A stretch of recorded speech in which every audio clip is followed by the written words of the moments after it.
off, and it's like, this is just Forrest one Gump. year. This is one year.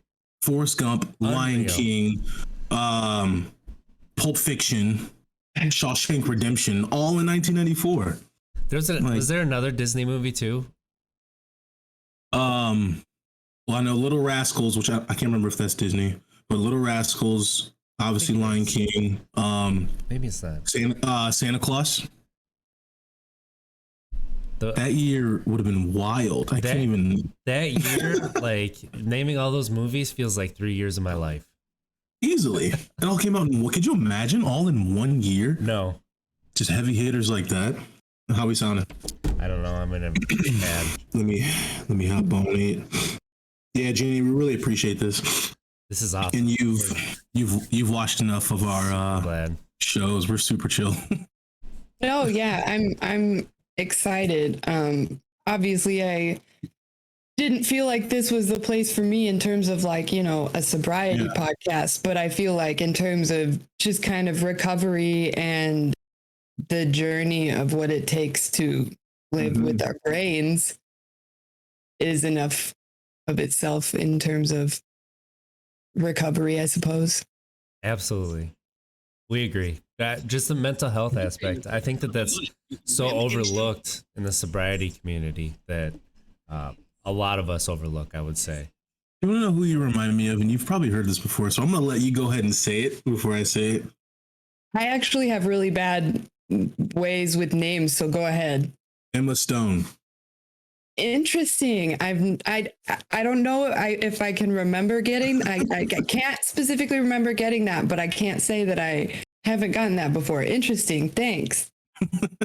That's interesting. Might have to like watch something again to refresh that. Duville or Cruella. Cruella's.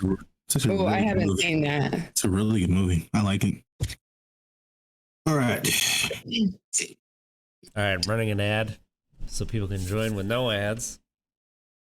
And then that is appreciated. That makes a difference. Not everybody I know what thinks of that, including myself, but that makes a difference. At least for someone like me who goes from PC to computer and like I'll pull your stream up on my phone and I won't have to watch an ad.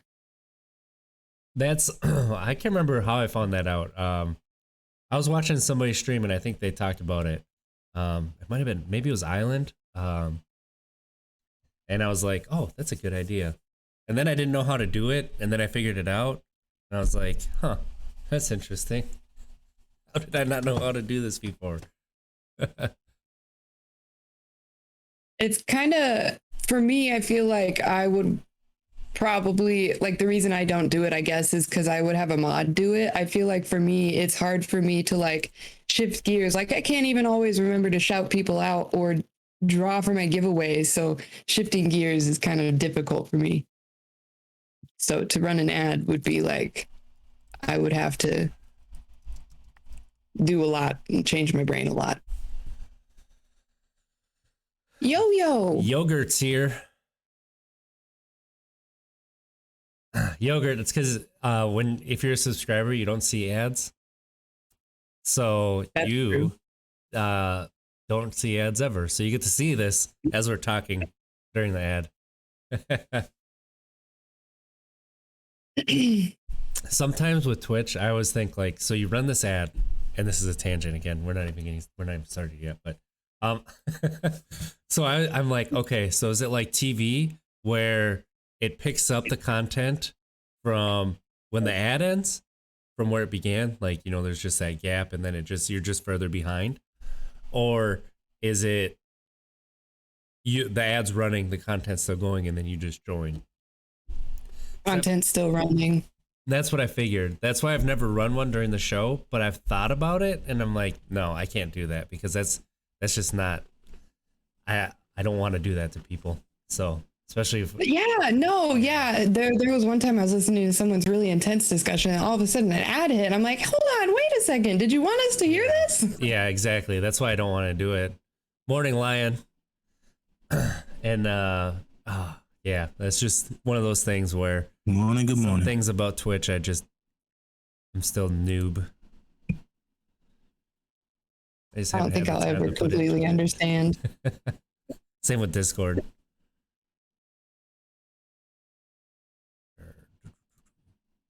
All right. Everybody ready? Let's do this. All right. Welcome. Thank you for tapping into some Untapped Keg. I am one of your hosts, RJ Zimmerman, here with my good friend, Monte Ball. How you doing, big guy? Just had that nice sip of coffee, man. You know how that is in the morning. I know how it hits. And my favorite mug, too. Good old cup that my son got me from Florida, Dad. All is well. Good mug. I like that. Yeah, that's a good one too. Yeah, all is well, man. I'm excited. I'm happy. Excited for us to chat about some important things, but obviously we got ourselves a special guest today that would love for you to introduce. But first, how you doing, RJ? You know what? I'm pretty good. I have things are chaotic, but not in a bad way, and that's all right. Sometimes it gets that way. So we are extremely excited, extremely pleased to be joined by our friend Jennifer Hubbs. Jen, how are you doing? Thank you for joining us today. Thank you. What's going on, Jenny? I am feeling excited and grateful, and I'm not going to use the word good. That's why I pointed at my mug, because, you know, what better words can we come with, right? So I'm feeling confident today. That first stream of ours that you caught, and that's all we could say is pretty much good. We feel good. We feel good. That's like all we had. Yeah, that's all we had. It's just a bunch of us guys trying our hardest to share our emotions of things, stuff. Yeah. So what's up, Jenny? I mean, to our listeners, Jenny has been a listener of ours, a very, very appreciative person. We love her. We really enjoy her feedback in our chats. She's been helping us to expand our vocabulary, along with keeping the conversations going when we talk about mental health. So, Jenny, we would love, obviously, to hop into the topic of the day that you kind of wanted to bring to us, because I mean, you are. This is your topic that you wanted to chat about, so we would love for you to share. And so whenever I reached out to you, you spoke about eating disorders, and how those impact our mental health, impact many other areas of our life. And so whenever you spoke about it, you know, I was very intrigued. Obviously RJ was as well. So we want to know your thoughts on, you know, emotional eating, and its impact on overall health. Like, how does that impact us, the way we eat, how we eat, and when we eat? That was a long question, sorry. No, you're fine. So I guess there's a lot of things that come to mind with this, because food is a worldwide thing, the same way mental health and mental illness is kind of a worldwide thing. However, when I think about so me or my peers here in America, food is such a, like, food is everywhere. Food is everything. Food is emotions. Food is celebrations. Food is tragedy. Food is accomplishments. Food is, I guess I said celebrations already. Food is reunions, you know, food is everything. And food is treating yourself. Food is coping. Food is everything. And as I, you know, continue to like learn more about how us over here in the Western Hemisphere are the way that we are, I realized that we kind of start off on a fairly poor foot because of how like processed our food is, and how like one of the things I'll never forget is how like our bread is more unhealthy than their bread. Their bread meaning, I guess, just like the Eastern, like specifically in the UK, I know people have been like, your bread has significantly more sugar in it, for example. Oh, yeah. And so I feel like in America, food is unavoidable, and it is also not thought about as a bad thing unless someone is ranting about McDonald's or fat people. I feel like we don't think about the way that food is so involved in our lives. And so that when we each have our own like individual things, I think I'm hesitating with certain things because I don't want to like make a generalization or something. But I think that so like down on a more personal level, when we have something happen, go to, and whether the food is, semi-healthy or not, we eat a lot and everything is related. So already when emotions come up, the thought of food kind of follows, at least. I was going to say at least for me, but then I realized, does the thought of food really follow in that moment? Because for me, and I think said this before I got on, that like eating disorders for me, or like my eating or my binge eating disorder, is something that I don't want to say I avoid, but is very like such a subconscious piece of my life. Like it's very, very hard to be aware of, I'm eating right now because of this or that, I guess, if that makes sense. Yeah. Like the other day, I found myself walking to my drawer for more candy after I had spent the past 5 minutes being like, no, we don't need any more tonight. And then it was like the moment I was not being mindful, I walked to the drawer and got more candy. I wasn't thinking about that, but I wasn't thinking about it. So I don't want to say, so was I wrong in that instance, but it's like, how did we get to this point where everything is food? I guess all of that was really jumbled. No, it made sense. It really did. I'll share another piece, I guess. When you think about like the mental and stuff, there was this really interesting point where I think earlier this spring, I was down for, I don't know, like a couple of weeks. And ever since I've kind of gained this new awareness, it's been about a year now since I've become just significantly more aware of myself and the way that I am and the way that I move. I had been down for several weeks and I didn't know what was up. And I can't remember if I had an appetite at this point or not, but I just remember one day, like the day I had therapy, I was in such like a frazzled moment that I was like, I need to go to the store. Like, I hate going to the store. I hate getting groceries. I feel like I'm in my head, all the things. But like that day, I was like, I need to go to the grocery store and buy all the healthy food that I can. And I need to insert all these vitamins into my body because I think my brain is screwed up because I haven't been eating well. It was like just this really intense need to be like, I don't know what's wrong with my brain, but at this rate, it seems like food is the only thing that could really be making it harder to manage, because it feels like I'm managing like my thoughts. Why am I not feeling as well? Why am I struggling more?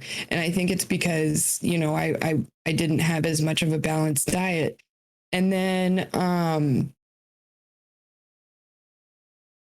yeah, that was the end of that thought. It didn't really tie in, I guess, to the wellness, but then kind of still, my brain got distracted. So did that suffice for the answer? Or is there more that I should? Okay. Absolutely. It, the one thing that brought to mind is I didn't think about our diets on this side of the globe till college. And it was actually a history class when I had a big epiphany. And it's because he broke it up into basically 3 units. One of the units was the Industrial Revolution. And then we covered that, different things that you wouldn't normally cover in a history class. So we started talking about the food revolution and how the way that we make food is different from how it used to be. The way that we grow food is different than how it used to be. That has impacted you. You go to a supermarket and you're saying bread. look at the first ingredient, and most first ingredients of the food we eat is high fructose corn syrup. Yep. And that brought to mind the documentary King Corn, which I believe is on Netflix. And that's a really good documentary to talk about how much we eat sugar, how much high fructose corn syrup is that sugar. And I'm guilty of it too. Don't get me wrong. I absolutely am. And I like Taco Bell too sometimes. And, you know, every once in a while you got to treat yourself to that. But one thing I've been more mindful since then is I look at ingredients, and like when I go to buy my bread, I try to look at the ingredients to see, is wheat flour number one, not bleached white enriched flour, which it doesn't fill you up. If you have a peanut butter and jelly sandwich on whole wheat flour bread, you're full after one. If you have a peanut butter and jelly sandwich on Wonder Bread, which is like nothing there, you're gonna have three. So things like that definitely do affect it. But then when you go into, like you said, with your subconscious, one thing I've noticed, you know, with my mental health is, you know, the sugar cravings that I have. So you're talking about mindlessly going and getting candy. I steal my kids' fruit snacks all the time. I get the fruit snacks and I go and I make sure I put them all in my mouth. So if they come over and they ask what I'm eating, I have nothing. So I don't share. But it's hard. It is hard, especially when you're outside stressors come in, Mm-hmm. and you're really trying to work on your mental health, and then all of a sudden you're not eating well. And honestly, like the amount of grease that we can intake, sometimes I feel like it brings my mood down. Do you notice that too, I guess? That most definitely happens. I think that question was probably for Jenny. Chime in here real fast, because I think this is awesome. I think this is very important. And Jenny, thank you for this topic, because we haven't really covered anything like this here on Untapped Keg for over a year, how important it is your nutrition for mental health. And just how like how you stated, everything can be going well. You know for a fact that you're using your medication correctly, you're going to therapy, you're doing all the right things, but then it's like, okay, wait, why am I still feeling a certain way? And then you dive in deep into, you know, what you're eating, what you're putting into your body, and that's huge. I mean, I'm an emotional eater, that's for sure. Once I stepped away from the bottle, it's like I replaced it with foods. I cannot stop just like binge eating for some reason. So I think this is all important stuff. And then if we talk about the pandemic as well too, and how that played a factor, being at home, being isolated, working from home, you're working right next to your fridge. Going to the grocery store is scary, right? Like it brought about nerves for a long time, going to the grocery store. Yeah. So Jenny, this is awesome. And I'd love for you to ask that question again, RJ, that you had for her. So you had talked about grease. There was this weird, so for context, I don't really like bread. I don't really know why, but I don't really like bread. I'll eat it on occasion, but like, you know, I'll opt out of buns. And if it's, you know, regular white bread, I'll opt out. But like if I buy bread, it'll be like the 12 grain type. And I still can't finish a loaf. But so back in like 2016 or 2017, when I learned about keto, that was when I feel like I first got the chance to like see what I was eating, because I was looking at ingredients and nutrition facts and stuff. And that was when I was able to really, I don't want to say pull away from the grease, because, you know, bacon and keto, but for me, what I noticed was how, hold on, let me get the thought back. I think I noticed how much cleaner I felt, I think, when I started avoiding. So the way that keto influences me now is like I avoid carbs almost in every instance except for when it comes to candy.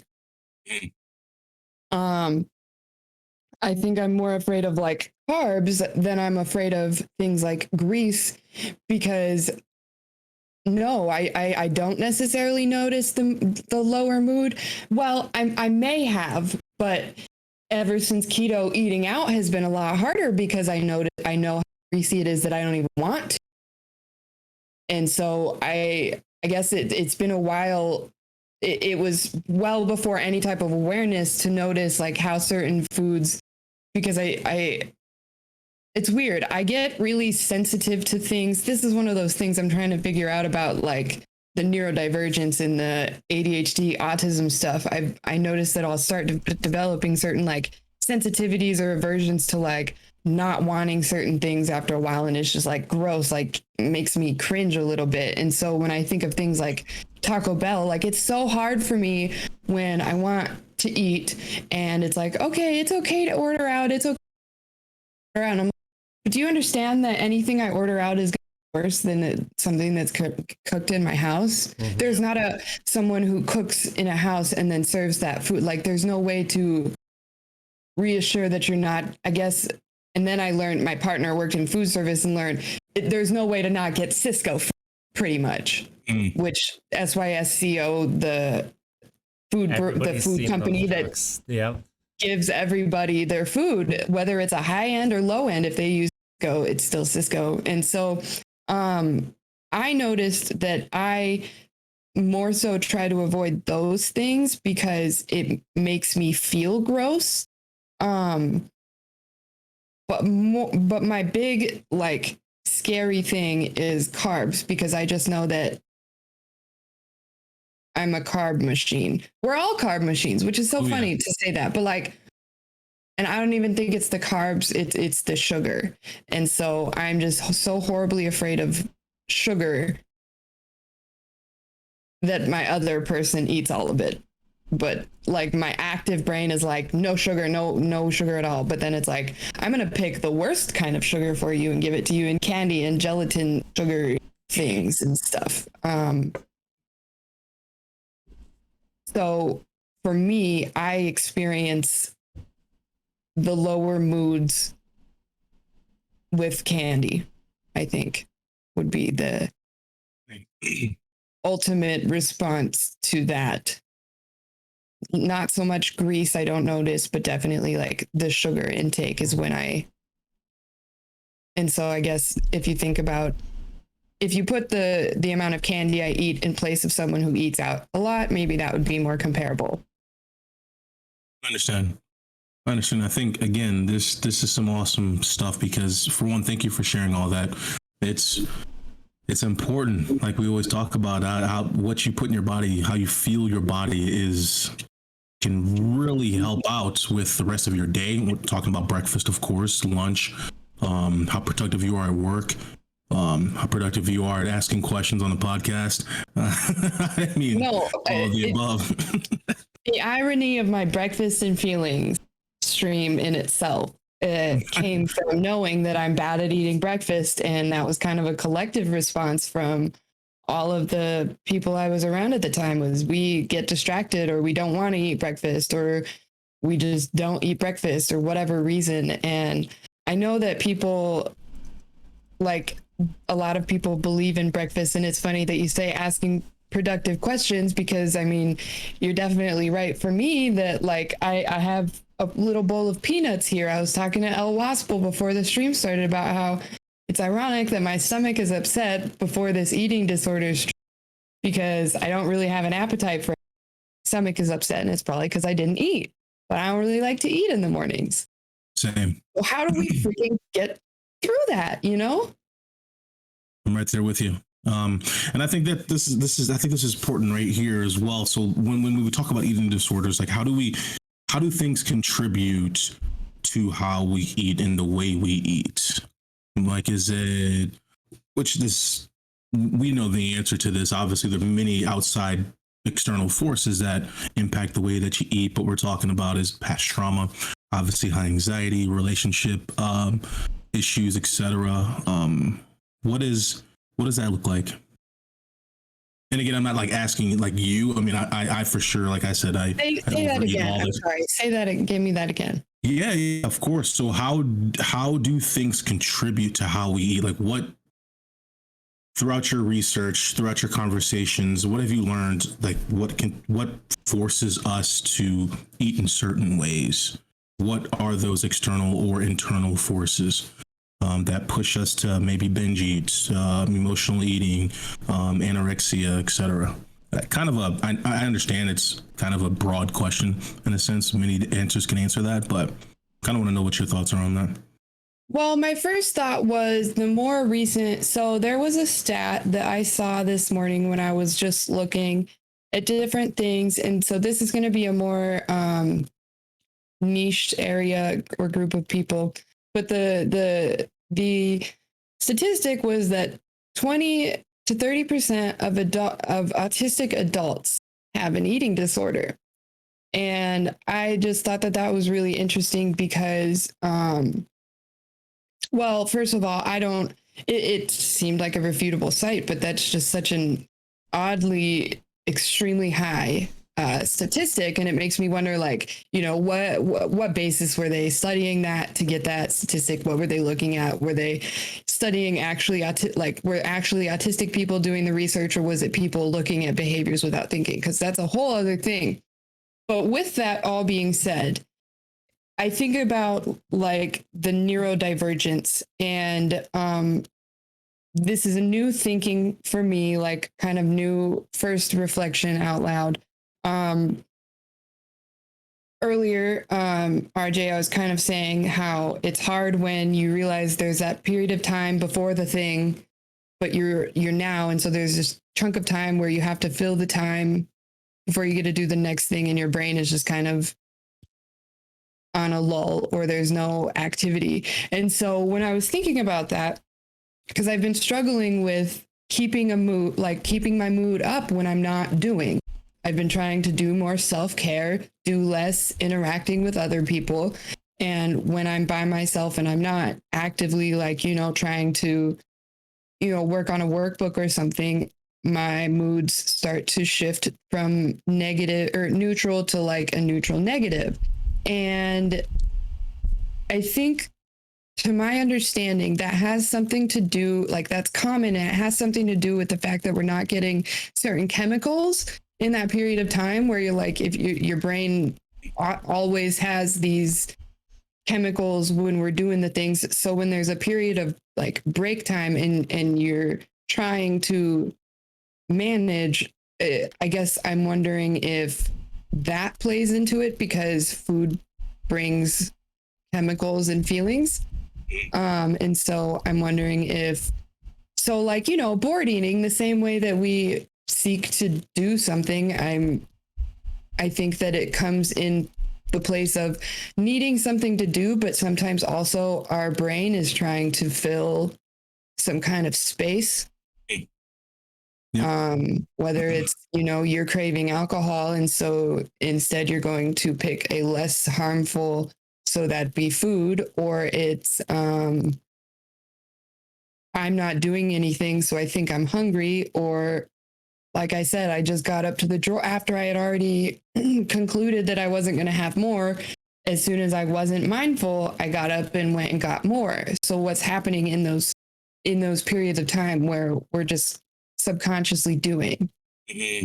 I don't really know the answer, and I would be curious, you know, to hear from someone a bit bigger. But that's kind of part of my suspicion, is that I'm trying to fill certain areas of time, because otherwise eating is a chore for me. I don't catch myself before it's too late for like a wave of nausea, like, oh, you haven't eaten yet, you need to eat now. I've heard that that's also like an ADHD or a neurodivergent trait as well, not noticing you're hungry until it's like too late. But eating is such a chore that I think I eat a lot when it comes time to eat, because it's like, well, I want to eat enough to be full. And then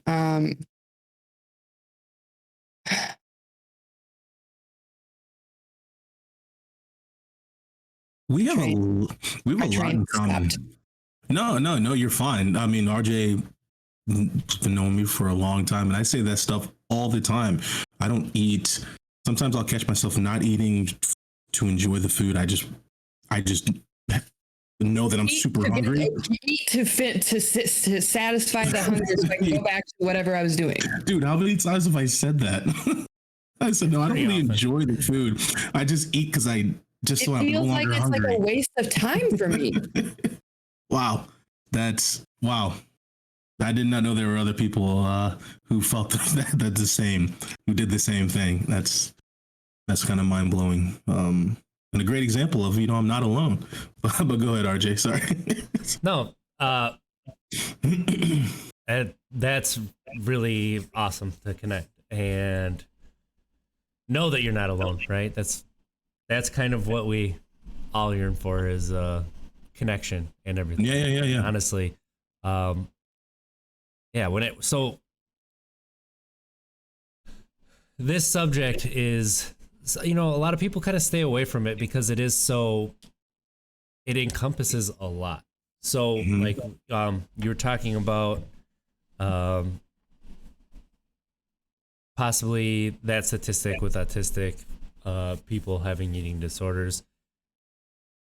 I wonder how much of it is, and I saw you post this earlier on Twitter, how much we actually, eating disorders are out there and people don't report them, or they think that this is kind of normal, or they don't want to say anything because they don't want to be looked at poorly. Like, this is definitely a subject that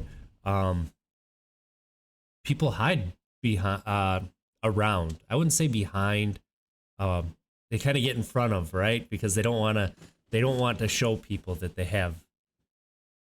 But I would say disordered eating would be things like, I don't want to say meal prepping, but if something like meal prepping and things like that are such a high level part of your life, that I feel like that could be considered disordered eating as well, because if it's affecting your life in other areas, or you spend too much focus on certain things, the way we think about disordered eating is just very not encompassing of narrow.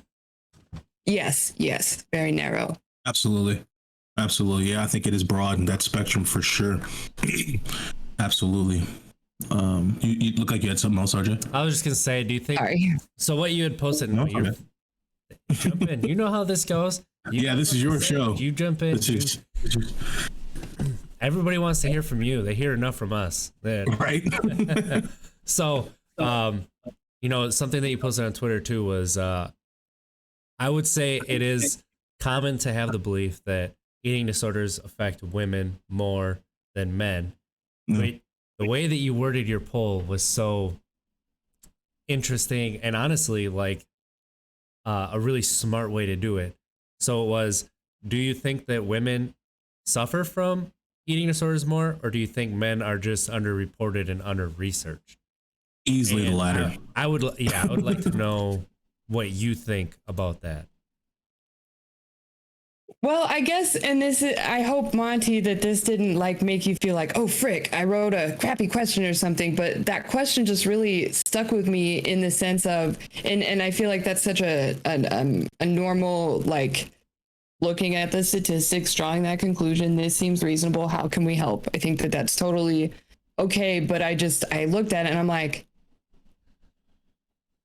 there's no way that women have significantly more eating disorders than men.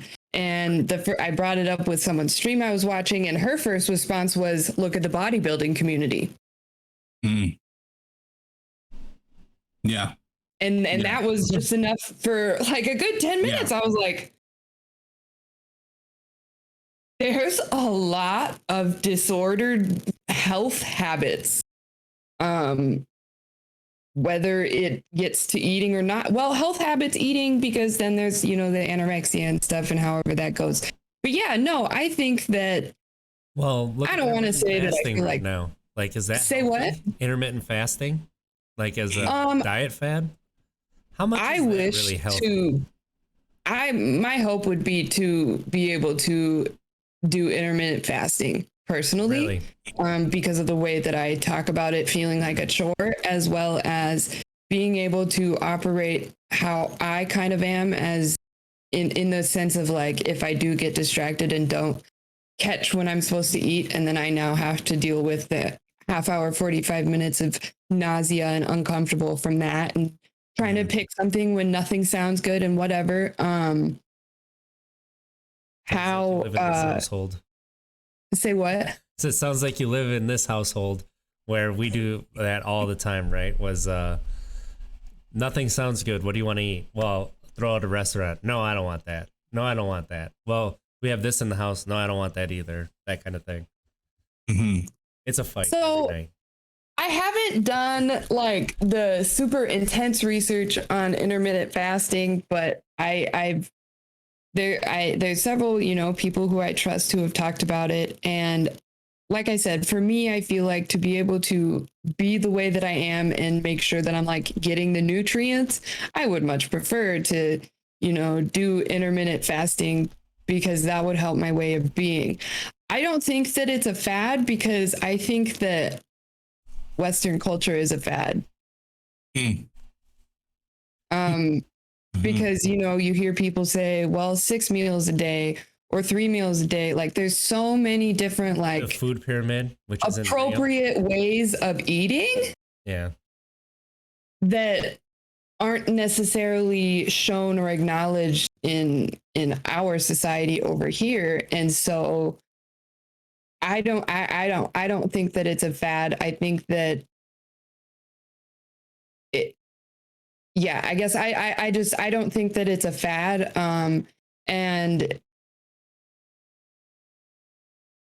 you think it's healthier? Like it's a healthy diet, almost a healthy way to diet or a lifestyle. So I guess in the way that would like, different things work for different people. I guess I wonder if it's like, if we all started paying attention to our eating and our mental health in the same way that, we have this big list of like coping skills for our mental, what are the different ways that we can like eat based on who we are and how we operate? What are the other options available that help us get what we need? That's not necessarily, I don't know, man. Americans are brainwashed, so it's really freaking hard to get So past true. that. So true. But it's like, what other options are freaking available? Because there's got to be other ways of being, I guess. And so I don't want to say that I think it's a behind that. But what I do think is that if there is, results that show from certain people doing certain ways. And so like for me, when I did keto, people are like, oh, blah, blah, blah. And it's like my doctor. What does it matter as long as like I'm okay? True. Very true. Right. That's a really good point. Right. And so that's where I went with like the 20 to 30% of autistic adults with eating disorders. Is that speculation of a not autistic person viewing what's happening? Or would a not actually autistic person say, you're seeing my sensitivities to foods as an eating disorder? Yeah. That's a really good point, actually. A really good point. Yeah, I think I really, really appreciate your honesty, because you're right. When I did type up that question, I was like, but I sent it. But I really think it's important, as well as RJ and I say it all the time. We're learning. We love your advice. We love your feedback. And so when we getting back to the question of no, you're fine. This is awesome. Getting back to the question of what can we do to help us men? But then I love the fact that you stated that men, obviously we just don't report. We don't report our eating disorders. And you're right when it comes to bodybuilders, when it comes to wrestlers, even the wrestlers in high school. What they would do. There's a stat on this one sheet that I have here that it doesn't include anything about guys in sports, but to my quick scan, but I over a third of female Division I athletes reported behaviors that demonstrate risk for developing anorexia nervosa. And it's like, okay, but school wrestler, are you not putting all of those boys on their own eating plans? I had an eating disorder in college at Wisconsin, which is why I dropped Arjun Russo 30 pounds in that one summer. Alcohol obviously stopped me from eating. I would say that's called the vodka diet. But you got your nutrients from vodka. I guess maybe my reply and how anyone can help would be to continue to talk about it, and be honest and open with reflections. Like, for example, me sharing the one thing about like eating being a chore. You now are like, not only is this a thing, but it's also something that someone else experienced. Okay, so maybe I'm not as weird as I thought. And so the more we can start like expanding the view of what it looks like to experience disordered eating, rather than figuring out who has an eating disorder and how we can help with that, maybe bring more attention to how we have disordered eating and disordered ways of doing that. And I think that that's hard because of how, when we want to rely on things like statistics, it doesn't give us what we need to back up why we're talking about this. However, at least for me, over the past like 9 to 12 months, first person stories have meant more to me than any education that I've had in the past 24 years of my life. Because I feel like most everything that's written in a book at this point that I have to question. Yeah, we still teach our kids that Columbus discovered America.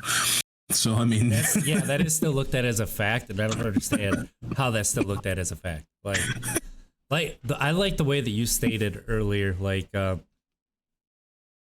opening our minds, because our minds are so boxed in because of the culture we're in. That's the problem I'm really seeing now, is that it change is uncomfortable, learning, growth is all uncomfortable, but to try to grow beyond the box of which they wanted us to grow in, they weren't expecting, like, I don't know who they is, but it wasn't expected that we grow outside of this box. Like, because it's like, there's a lot of, eat healthy, exercise, take care of your brain, take time for yourself. All of these, phrases that are said to help us hopefully lead a healthier life. Like, so much of what's happening is out of our control that this is going to be kind of unrelated, but kind of related. A tweet yesterday that said, has anyone thought about how CBT and DBT are almost kind of ways to make you gaslight yourself because of how poor the system is, that it's making you try to accept things that you can't change, but that's gaslighting yourself into excusing the way that the things around you are affecting you and harming you? Never thought of it that way. Wow. That's part of it. Let that one simmer. Important, like you said, to talk about it, because like with our sobriety, like with adjust to what's around you. But why do we have to keep adjusting to what's around us? Right. What's around us is the problem at this point, and that's the hardest part, I think, to see. Wow. Or that we're allowed to see and talk about. Which I think is important, kind of circling back. They're talking about food is in every single social event, and obviously us being living beings, we need to consume, we need to eat food for energy, but the food is bad. The food is processed. The food is empty. The food is we can't afford to eat healthy. Well, the healthy food we have isn't even that healthy. Well, yeah, but that thinking of we can't afford to eat healthy is such a misnomer, because yes, it's going to cost more, but it takes less to fill you up. It takes, and how much does it really cost more when you look at it? So, but I think that's just the thing. I sit in the middle with that one, because it takes a lot to, I think, transition to healthy eating. So I think that like you definitely feel like you're spending more at first, because you're trying to make it work. But so I guess to go back and say that like our healthy food isn't even all that healthy. And so some people eat healthy. Some people try really hard to eat healthy and go to places like, you know, kind of like farm to table tours. There's kind of eating healthy, and then there's eating healthy without what we're adding to our. Yeah. And so when you look at expenses in that way, I hear you on like, you know, getting to stuff, but I think that I think at least for me, it's probably, I don't want to say that it's still out of reach, but it feels significantly out of reach, or at least as someone who struggles to eat well as it is, whether I buy health. No, I hear you. I'm right there with you. And I That like might be my own thing too, but I like both points, because the thing about it to me, I get frustrated with healthy foods because it at first it may feel as if it's a little bit more expensive, but for me, I get frustrated because it's like, why does this cost more when I just pluck it out the ground? It's like, why does that cost more than that cheeseburger from McDonald's or Culver's or what have you? They better sponsor us for me naming them, but it's just what Their pretzel bites are back. But I love both takes. I most definitely love both takes, because personally, I feel as if it costs more. But then when sometimes I do step back and just like what RJ stated, well, you probably are going to eat less. Because all the foods that I am eating now, the pizzas, which run through my body in 4 hours, and then I'm hungry again.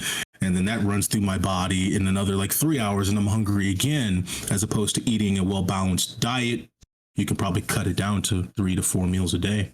So, And it goes on. intermittent fasting might lend to the ability to better buy healthy without it costing too much. Because if you can figure out how to get yourself what you need in your eating windows, it just might be a better opportunity, because you're maybe planning less food, I guess.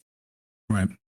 And you know, one thing about being healthier too, so like the frozen meals that are healthier for you, those do cost more. And that's the same time as buying those other meals. But when you buy like whole foods that you have to cook, you also have to put your time into the preparation and cooking, and not let it expire before it expires. You have to be good at your timing too. So like that's the one thing. That's the one thing. That's something that I would buy strawberries if they lasted a month. Right. So true. And we buy a lot more fresh vegetables because we're gonna cook more. But 3/4 of them go bad because we don't actually cook more. So there's all by the time that mental energy comes back around to do it, it's like, well, it's old now. That's why I love Blue Apron so much, because, and they better sponsor us too, because you know what? That's a perfect sobriety habit to pick up is cooking, and Blue Apron is a great way to start. But occupy the hands. they give you the perfect amount for like 2 people or 1 person and leftovers. So it's not sitting there forever, not taking up so much space in your refrigerator, and it breaks down about how long it should take to cook. So you can budget in the time that you're going to need to do it. And it just makes it so much easier. It makes me it's easier to motivate myself to do that, to use that, than it is to take the raw ingredients. I will say that I think I've gotten two or 3 boxes total from different brands. There was one where a roommate cooked it because I couldn't, and then one of those meals ended up going bad. But this last time I had such a sense of accomplishment and proud, and I was like, wow, is this what it looks like when you put in all the effort and you get this whole meal with the side, it's all right here. And it has been so long since, like, I guess I experience that. So for me, I think that like once I, get my finances and stuff figured out, budgeting in to get those boxes is definitely something that I would consider doing, at least for as someone who spends so much energy spinning in a grocery store and outside of a grocery store, and just there's so much mental energy that goes into food if you're trying. And if you're not trying, hopefully you don't overeat. Profound. It really is. My question, RJ, I just because I know where you live, I know the answer to this one. But Jenny, are there any healthy fast food restaurants where I can drive up and I'm getting an actual healthy meal? Like, you know what I'm saying? Like an actual healthy. Obviously, you can go to McDonald's and get a salad. The closest I can get. Actual fast food, everything on the menu is. The closest I can get is closed on Sunday, and I shouldn't eat there. Oh, Chick-fil-A? Chick-fil-A. We named it. That's sorry. The one that makes me feel the least bad about Greece. What about Panera Bread? Because that's the one that always pops in my mind when people ask this, is Panera Bread. I guess. But I'm a bread. I'm not as. But I'm a broccoli cheddar soup. It's so good. It's so. Oh, that's heavy in carbs. That's just the fact that you brought that up. I'm sharing a tweet for later because they have merch. They have broccoli cheddar soup merch. I'm a stan, so I might be buying some. But that's super heavy in carbs, which. Heavy in carbs, tomato. You get your good fats, not for me. Calcium. Well, I love cheese. D. Some people say we shouldn't eat cheese at all, but I'm never going to give up cheese, and I didn't give it up when I was, I'm lactose intolerant, so I can only have a little bit. I could be lactose intolerant. Who knows? You got to take the lactate, and then you just eat all of it. Yep. Hopefully they sponsor us as well too. Boom, baby. But now this was a very, very important conversation, and I think this is the time now, Jenny, that we would love to obviously learn more about you. What your hobbies? What do you like to do? I know you stream. So what is it that you do that keeps you sane, especially during these times right now? Yeah. So 2020 was a rough year for a lot of people, and somehow it ended up being like the best year of my entire life. Partially probably because the horrors that were 2019 prepared me for 2020, but also because the pandemic allowed for us to regain control for ourselves and our lives that we didn't know we were even allowed to have. In terms of the freedom to reflect and the freedom to be ourselves for such like a long period of time. And I say be ourselves in the way of like, I don't know if you guys are familiar with what's called like masking. The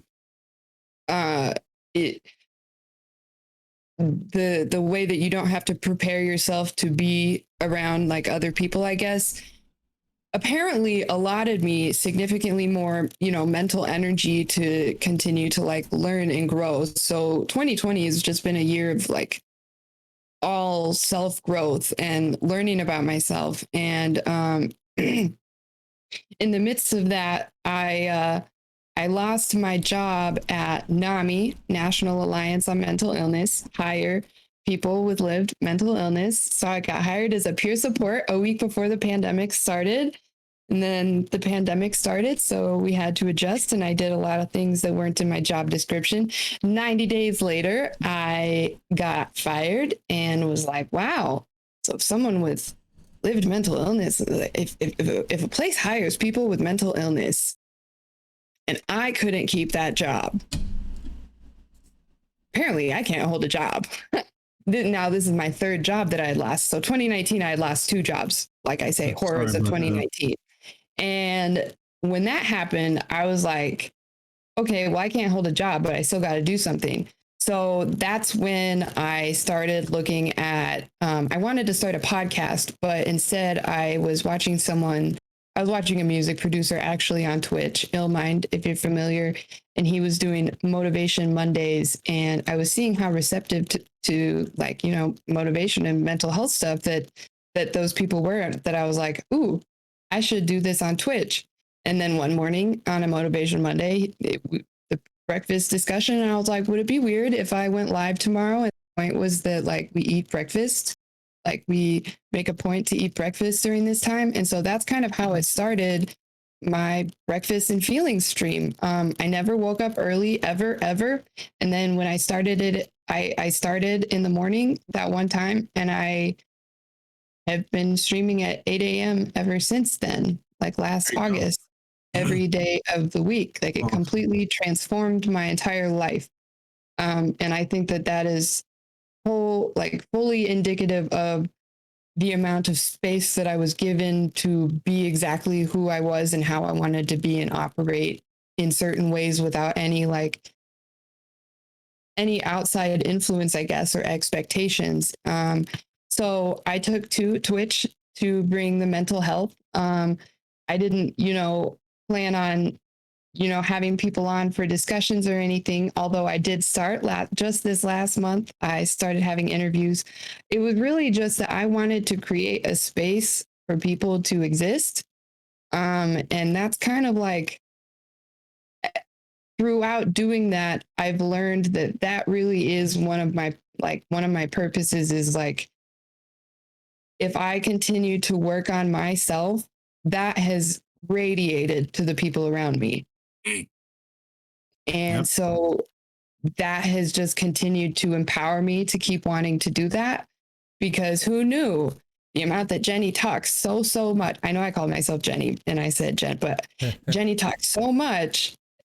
Who would have known that the amount that I talk makes people feel normal because of how I talk about things and how I walk through different thoughts and stuff.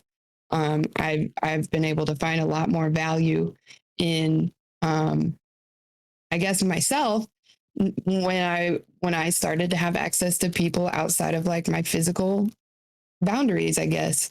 So with all that being said, my hobbies are definitely mental health, and streaming and being, but I like to say that I am multi-passionate.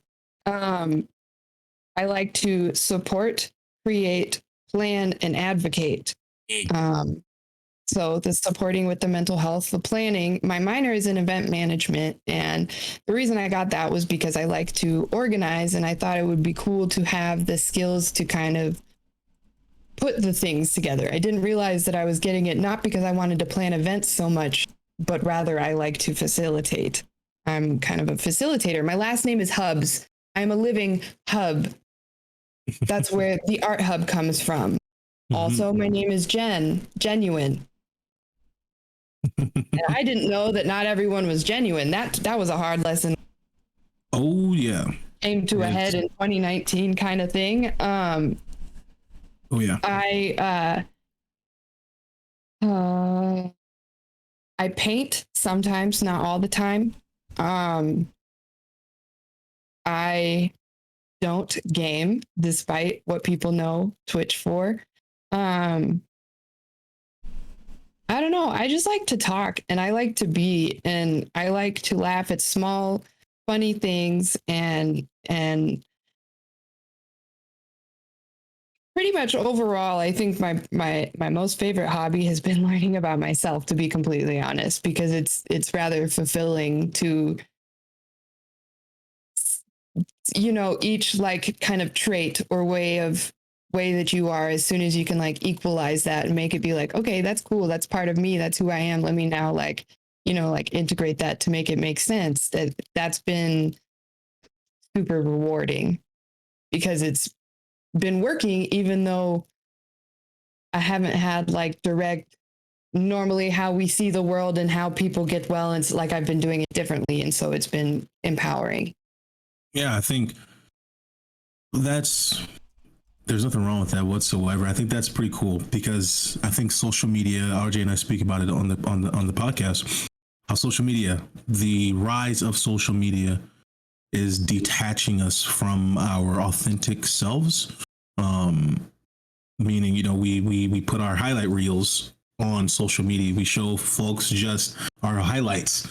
And just just a false sense of reality is what social media is.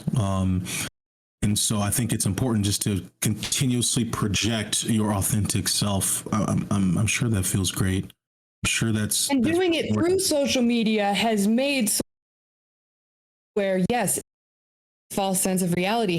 Mm-hmm. And I retweeted a couple tweets the other day. Social media gave us access to the people we didn't have access to otherwise, gave us experience the same things as us that others dismiss, gave us the ability to feel like we can share our seeking or dramatic, and sometimes it isn't, things like that. There's definitely like an absolute downside to social media, but I think that it also can attach yourself to yourself as well if you use it the right way. And I think that I'm an anomaly when I say things like that, because I've been trying to defend my online community and internet use since 2006 when I was like 8. Because my parents were like, stranger danger. Can you not talk to these kids? Can you not talk to these scary adults online? Can you not? Online is fake. Online's more real than real life right now. If you can sift through the fake news, right, online is more real than real life right now. I fully acknowledge, the posts and all the things, but I think that that's why I'm different. Which, and I'm on social media and I, express things that others either think is putting your business out there and you don't need to be putting it, or I'm putting it out there because I know that if someone else reads it and feels heard or seen or normalized, that was my goal. Yeah, that's wonderful. It's almost. But my entire online stuff got me caught up into being on a freaking TV show from it. So, wait, do you guys not know about this part? I saw that before. I will let you explain it, but I used to watch that show all the time. I was supposed to go back and watch your episode. Please share. Good old Catfish. Let's go. RJ, are you familiar with Catfish? I know what Catfish is. Okay. Are you familiar with the show? Yeah, I'm familiar with the show. I was on that in 2013. Were you really? I did not know that. Okay. Were you the catfisher or the catfishy? I got catfished, of course, because I'm the genuine one, right? True. Getting taken advantage of. Of course.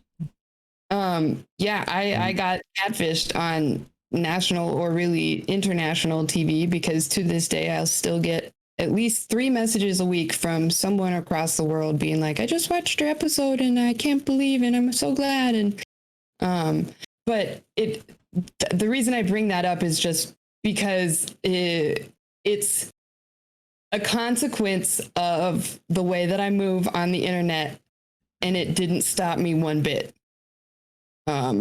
Because it was like, oh, stranger. So RJ, for context, 2006 was kind of really when I started on the internet. I played like these online games and stuff. And was battling with my mom, but my mom knew I had online friends all the way through high school. Like, they knew about it. But then here I am, 18. It's like April, May of my senior year. And I won't go too far into it, but the situation happened to where I was like, hey, Mom, I don't even remember how I asked her. I'm going to have to ask her if she remembers. But basically, I had to be like, hey, so I'm going to be on this TV show to meet one of my online friends on MTV. And she's just like, appalled, like small town, just very sheltered. And it's like, what the heck is happening? And her sharing her own feelings would be interesting. But the incident, we went to meet him, and this is one of the most angry episodes that you would see all the way through like season 7, to the point where like Neve brought me up this past year, and I was on E back in April for like a 1-minute segment because of how much of an like impact that both me but also the situation made. The dude ended up being like D-bag and was like, oh, I didn't have, I'd been several people. I felt like she was the strongest to come out to. So it was like this really, really, really thing where basically, you know, I had gotten, but it was actually one of the most like positive, life-changing things in the world for me, because I got to fly from Iowa to San Francisco by myself / with, you know, these strangers, but not anybody who knew me from my past life. And I got to like fully be myself. And that was the first time that I felt like myself. And so the event was very like terrible, like, oh, Jen, so gullible, or how did you think that happened? Online relationships, scary. And I'm sitting here doing it all over again, and I'm on Twitch. A bunch of people that know, because I freaking love online friends. Mm-hmm. There's some of the online friends that I made, like I can name the 3 people that I met like in between 2006 and 2008, Christian, John, and Johnny. I'm still in contact with all 3 of them. I could still get a hold of them. And they were like online friends from this game. And I was like under 10 years old. So that's like my pro social media. Like I can't give up on it because it continues to unlock. I would have never known that I don't know. I wouldn't know anything that I know if I didn't have media. Okay. Yeah. I didn't know that. I wouldn't know that I was normal. Or that normal wasn't, you know, like I wouldn't have known that there's nothing wrong with me, I guess. I hear you. No, I loved how you framed that when it comes to social media.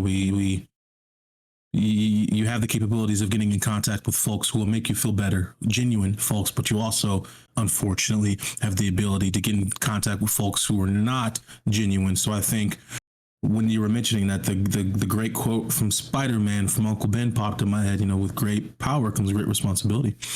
And I think that's something that people on social media are not remembering, unfortunately, is you have a voice, you have your platform, but you got to genuinely use it for good. Well, we're sorry that happened to you. Yeah, you got to find the places where you fit in, and it is easy. That's why I have the art hub, because I'm trying to be a place where even if my stream isn't free, I want you to have as many options as you get. You can find the place that you can be you. That's my ultimate goal. Awesome. Is to compile as much as I can so that you have, I guess, at least like, you know, Jen approved options, whether it's people or resources or things or places. Like I felt like I could handle myself in here, not handle my, but you know, like I don't know how to read energy, but somehow I am able to really kind of evade toxicity. And so I'm trying to figure out how I'm noticing those things. But basically I just have a lot of confidence in my recommendation. As I continue to find all these really great things, I want to just put it all together so that everyone has the ability to pick from helpful things so that we don't have these, oh, social media is so bad. Right. Absolutely. How can I help you do the best you can? You're such a gem. I'm good.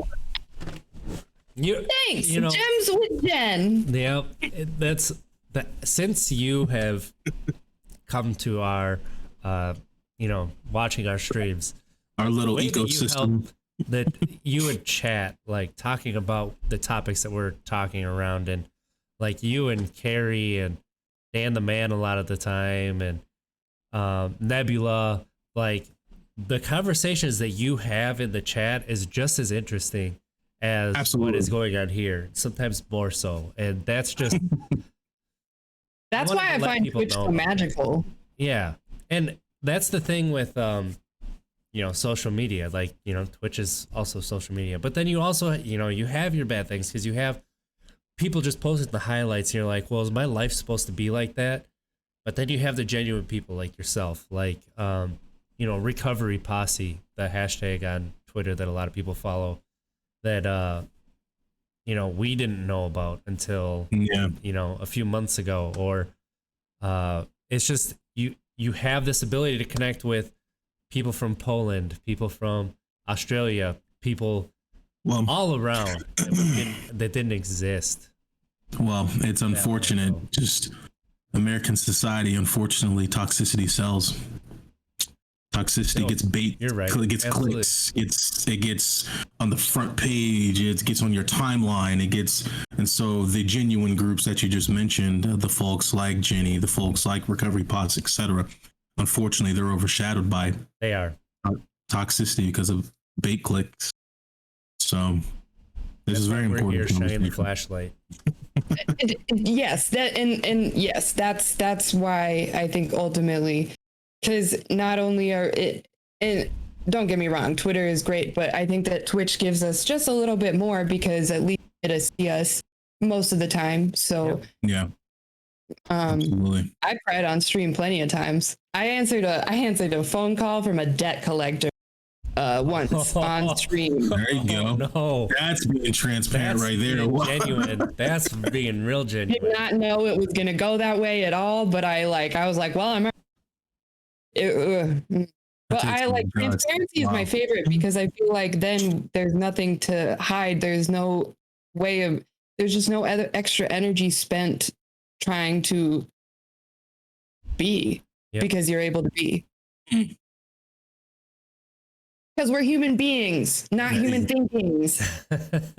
And that, that's what we're trying to do too, is be genuine and trying to be real, because we're only live 2 hours out of our entire weeks. It's like nothing. It's a snapshot. So, we try to talk about the hard stuff and not just the easy stuff, because we want people to know, like, it's lives, right? Yeah. That's awesome that what you're trying to do. You DM'd us, it was probably 3 months ago, talking about